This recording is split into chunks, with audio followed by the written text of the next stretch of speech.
ஏண்டா அன்பு, என்னடா திடீர்னு இதுக்குள்ள வந்திருக்க? இது என்ன இடம் தெரியுமா? சாமின்னு வச்சு ஊரா கூடி கூட்டம் கூட்டமா வந்து கும்பிடுவாரு அந்த இடம். அதாவது இதுக்கு பேரு கோயில். தெரியும்டா. தெரியுமா? அப்புறம் அதுக்கு இங்க வந்த? நம்ம பரம்பரைக்கு சாமி கும்பிட பழக்கமே இல்லையப்பா. சாமி கும்பிட வரல, அம்மனை தரிசிக்க வந்திருக்கேன். என்னடா இது, சாமி கும்பிட வரலங்கிறான், ஆனா அம்மனை தரிசிக்க வந்தேங்கிறான். ரெண்டும் ஒண்ணுதானே? குலப்புராண ஐயா. ஓஹோ ஓஹோ, வீணா அம்மனா? அந்த அம்மன் எங்கெங்க இருக்குது? போயா போ, போய் முதல்ல இருக்கிற அம்மனை கும்பிடு. புதுசா ஒரு பேர் சொல்லிடக்கூடாது. உடனே குடும்பத்தோட லாரியை பிடிச்சு கிளம்பிடுவீங்க. போகிறல்ல. ஐயோ அத்தா. டேய் டேய், இப்படி எல்லாம் பார்த்தா அம்மன் அருள் தராது. அதுக்கெல்லாம் பூசாரி வேணும். நான் தான் இருக்கேன்ல. இப்ப பாரு.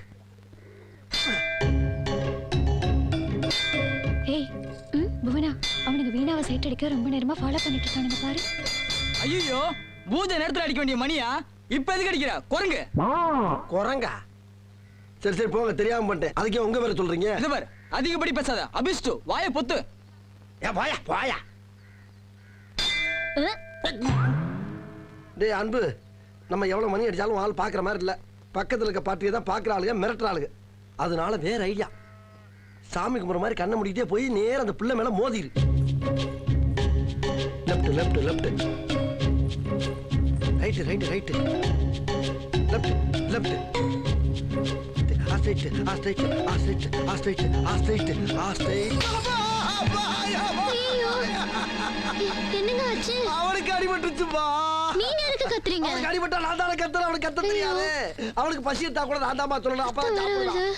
சும்மா கூச்சம் இல்லாம தொட்டு தடவுவா. சாரி. தேங்க்ஸா?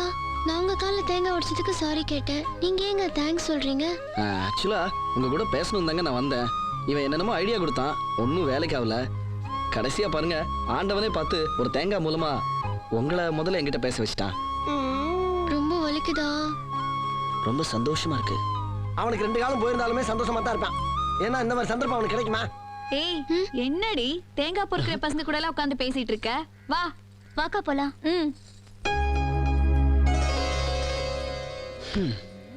என்னடா நந்திக்கு பக்கத்துல குந்திட்ட? போகவே மனசுலடா. அப்படியா? அப்ப ஒண்ணு செய்வான். தினம் அந்த பொண்ணு கோயிலுக்கு வந்து தேங்காய் உடைப்பான்.